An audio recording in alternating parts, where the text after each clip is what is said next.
I was never attached to dogs before. Not really. I liked them the way most people do, from a distance casually, without commitment. I didn't grow up with one. Never felt that pull people talk about. Never thought I'd be the kind of person who walks into a shelter and feels something shift. But here I was anyway. Standing in a city animal facility on a quiet weekday morning, paperwork in my hand, telling myself I was doing something normal, responsible, simple. I came for a puppy, that was the plan, but now here I am with a case to solve. Something young, something clean. Something that wouldn't come with history I'd have to carry. I didn't know yet that I would leave knowing the look of a dog, whose name I wouldn't remember. Or that I would come back the next day and find out he was gone. Not adopted, not transferred, just gone. And I didn't know yet how badly that would stay with me. Because once you notice a dog no one wants, you don't stop seeing him. Even when everyone else pretends he isn't there. Before we start, remember to subscribe and like. When we hit 100,000 subscribers, I'll be buying another dog, and I want you to decide which one. Drop the breed or the type of dog you think I should get in the comments. The shelter smelled like disinfectant and old concrete. Not dirty, just tired, metal doors, fluorescent lights, dogs barking in uneven rhythms, some hopeful, some angry, some already done trying. A volunteer handed me a clipboard and smiled the practice smile people learn when they work around too much sadness. Puppies are down this way. That was all I needed to hear. The puppy section was exactly what you'd expect. Small bodies, big eyes, tails wagging so hard their back legs lifted off the floor. Golden fur, spotted fur, one with ears too big for his head. I crouched. They swarmed the gate. This was the easy part. I almost chose one immediately. I almost signed the papers and walked out feeling good about myself. And then I felt it, that uncomfortable sense of being watched, not from behind me, from farther back. I didn't turn right away. I told myself it was nothing. But I noticed something strange. Every volunteer avoided that hallway, not intentionally. Just naturally, like water moving around a stone. I asked casually, "What's back there?" The volunteer didn't look where I was pointing.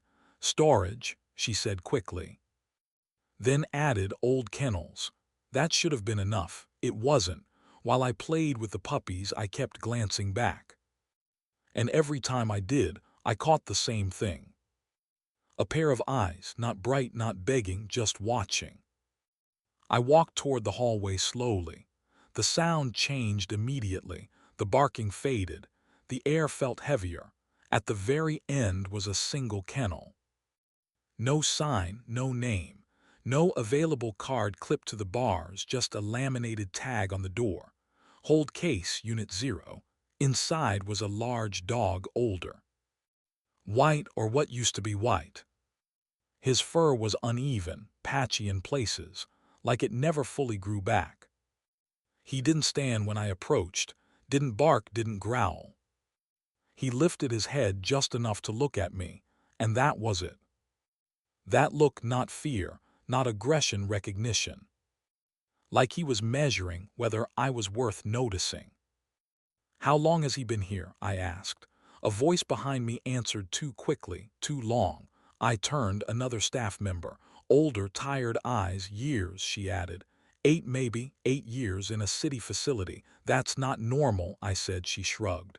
"Some dogs don't move." "Why?" She hesitated, then smiled thinly. "He scares people." I looked back at the dog. He hadn't moved. Still watching, still quiet. "He doesn't look aggressive." She lowered her voice. "People judge places by what they see first." I didn't understand then, not fully.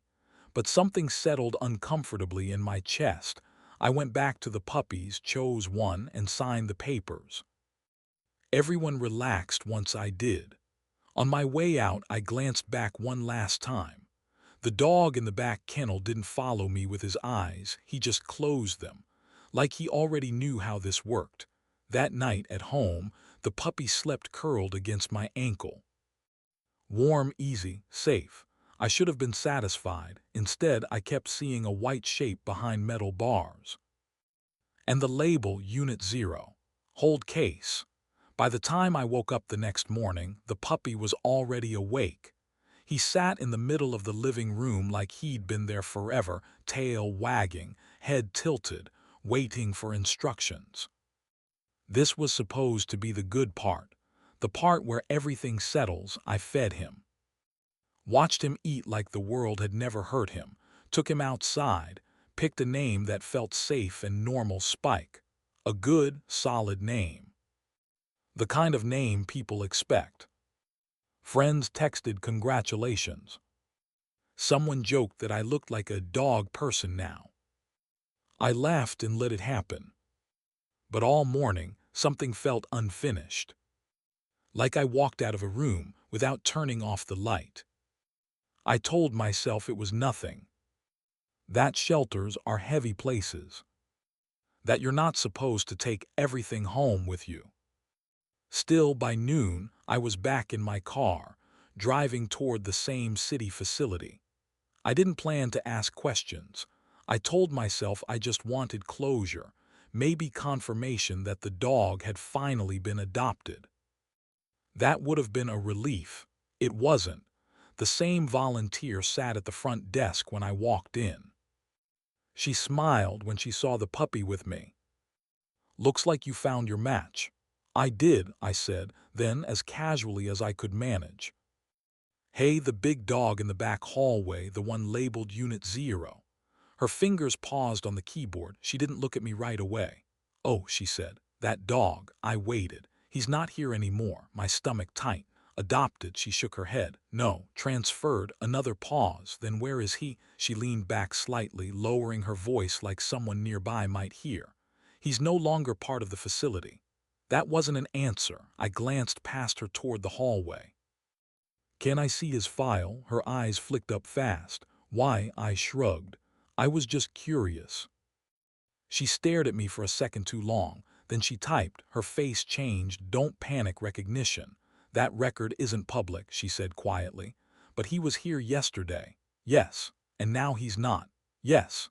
But there's no adoption, no transfer, no paperwork." Her jaw tightened. "I don't know what to tell you." Someone behind her cleared their throat, a supervisor watching. She closed the file without another word. I left the building with Spike tugging at the leash, excited to be alive. In the parking lot, I stood there longer than necessary, because something didn't add up. 8 years. A city facility doesn't keep a dog that long unless there's a reason, and people don't erase records unless they're trying to forget something. That night I searched. City intake reports, archived inspection records, old volunteer forums. Buried in a PDF from 6 years ago, I found a line item. Unit 0 behavioral hold, no name, no photo, no explanation, just one note at the bottom, not suitable for public view. That's when I understood he wasn't unwanted because he was dangerous. He was unwanted because he reminded people of something they didn't want seen. The next morning I went back again. This time I didn't pretend. "I want everything you have on Unit 0, I said. The supervisor looked at me carefully. "Why?" I met her eyes. "Because I know you didn't move him." Silence stretched. Finally, she spoke. "You shouldn't be asking about that dog." I smiled slightly. "I think that's exactly why I should." Her phone buzzed. She glanced at it, then back at me. "Who are you?" I clipped my badge onto my belt, not facing her yet. "Someone who notices when records disappear." The room went quiet. I didn't go home that day. I called it what it was, an active hold. A living subject. Once those words were used, everything changed. Phones rang. Supervisors showed up who hadn't walked that floor in years. People who spoke in policy language and avoided looking down the stairs. They tried to move him. I stopped them. "Not without documentation," I said. not without witnesses. They didn't argue because by then people were watching. City officials arrived. An inspector, someone from legal. I wanted this to be a lesson now. But they expected me to let this slide. That's what they expected me to do, to file a report, to wait, to let it disappear into procedure the same way. The dog almost did. I didn't. About a dog hidden from the public, about records that vanished, about a basement no one wanted inspected, about a facility that cared more about how it looked than what it was doing. Once the doors opened, everything unraveled fast. The place was shut down within days. People were furious, not just at the staff, at the idea that this could happen quietly in a city facility for years. The other dogs didn't stay there. Every puppy and adult dog was moved out, not sold, not rushed into random homes, placed. Families who had always wanted a dog but couldn't afford adoption fees were screened, registered, and approved. Follow-up scheduled, care tracked. No more disappearing, no more hold cases. Every single one of them mattered. And the dog in the basement, I took him with me, not as evidence, not as a symbol, as a responsibility. I washed him myself, slowly, carefully, water running brown at first, then clear. I didn't rush him, didn't force him. I let him learn minute by minute that hands could clean without hurting. When I dried him, he leaned into the towel just slightly, like he was still surprised that anyone cared. That night my house was quiet, 2 dogs on the couch. The puppy I came for, curled up and snoring like nothing in the world could go wrong. And the old dog, lying a few feet away, watching everything.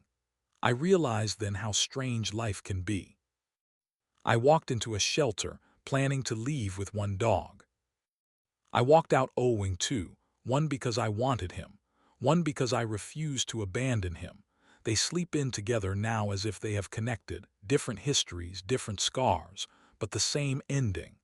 And if this story does anything, I hope it's this: a warning to every place that hides cruelty behind clean walls, a reminder that animals aren't inventory, and proof that sometimes the dog no one wants is the one that changes everything.